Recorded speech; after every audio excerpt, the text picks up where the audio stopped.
Hey everyone, welcome back to the channel. Today, we're diving deep into a character who truly embodies duality. A figure whose tragic fall from grace has fascinated us for decades. We're talking about Harvey Dent, a man once hailed as Gotham's White Knight, whose journey into darkness is a chilling tale of inner demons and external pressures. Get ready, because this is going to be a wild ride as we unpack the transformation of Harvey Dent into the iconic villain, Two-Face. Our story begins in the unsettling quiet of a nightmare. Harvey Dent, Gotham's rising district attorney, is trapped in a shadowy dream. He's confronted by a mysterious doppelganger, a distorted reflection of himself, who relentlessly flips a coin, its metallic ring echoing ominously in the silence.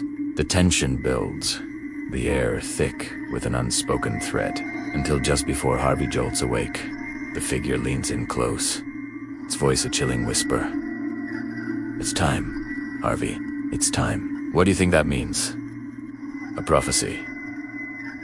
A warning? Let me know in the comments. Harvey snaps awake, the lingering chill of the dream still clinging to him. But the reality of his busy life quickly takes over. He's in his office, and a colleague from the DA's office is already rousing him. Duty calls. He's off to meet Commissioner Gordon for a critical raid. Their target, a derelict building, a known stronghold of Rupert Thorne's gang, heavily fortified with stolen weapons and supplies from Gotham's very own army depots. This is a big one, a chance to strike a major blow against organized crime in the city. The raid is intense.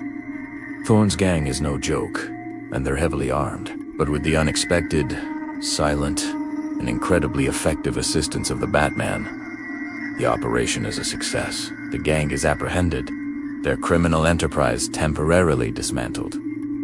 It's a huge win for Gotham. In the aftermath, with news reporters clamoring for a story, Dent steps forward. He's charismatic, articulate, and completely in control. He publicly praises the police department and expresses his gratitude to Commissioner Gordon. He's the picture of a dedicated public servant, a true hero in the making.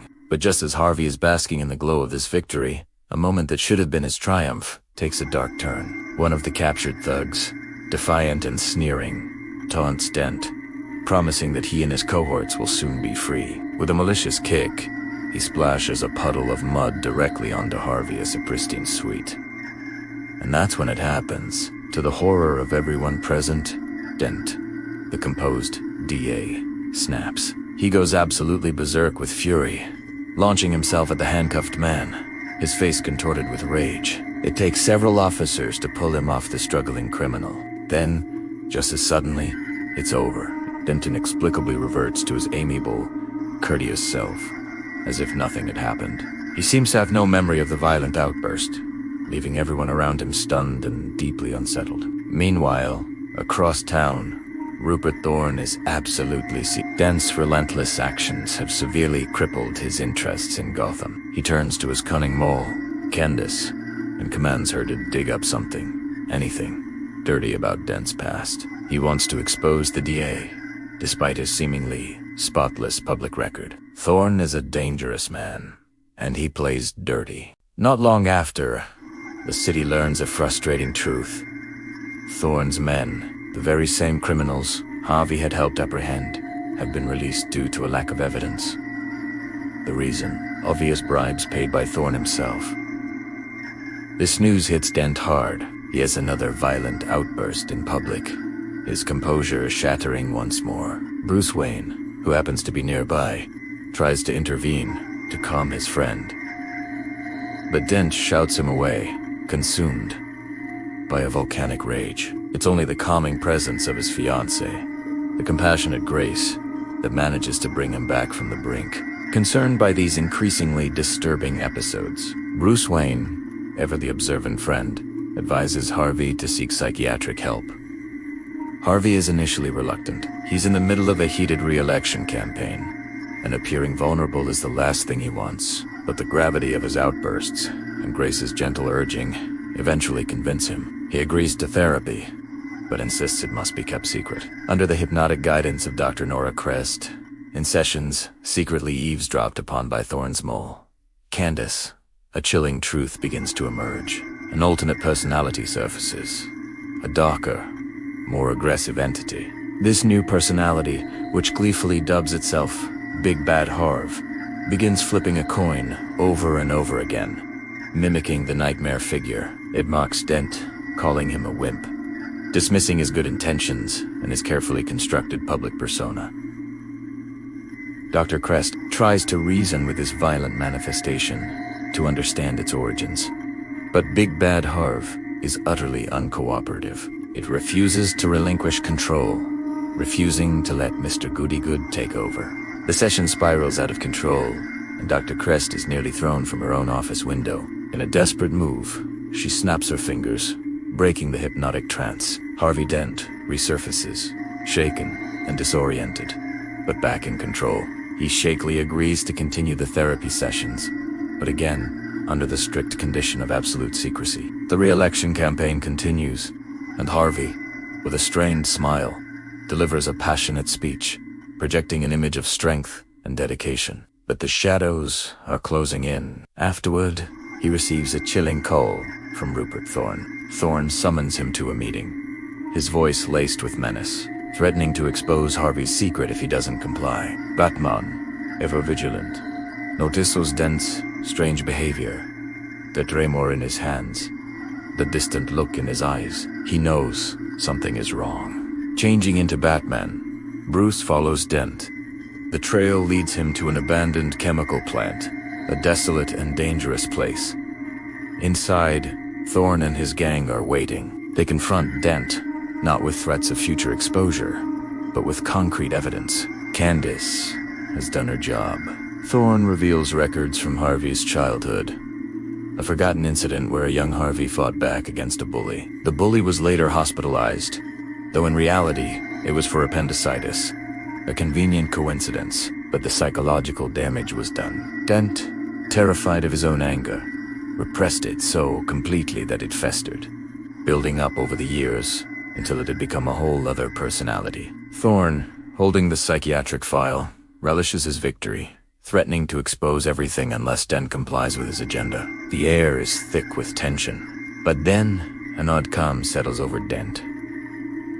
A slow, chilling smile spreads across his face. "You're talking to the wrong Harvey?" he says, his voice deeper, colder. In that moment, Big Bad Harv takes full control. The plant erupts into chaos. Big Bad Harv, unleashing years of pent-up rage, attacks Thorne and his accomplices with brutal efficiency. Batman, reluctantly, aids him in taking down the gang, realizing the DA is now a force of nature. Thorne, terrified and desperate, grabs the damning psychiatric file and flees, running through the plant's labyrinthine corridors. Dent, or rather, Big Bad Harv, pursues him relentlessly. As they race through the plant, one of Thorne's thugs opens fire with a gun. Batman, reacting instantly, knocks his aim off.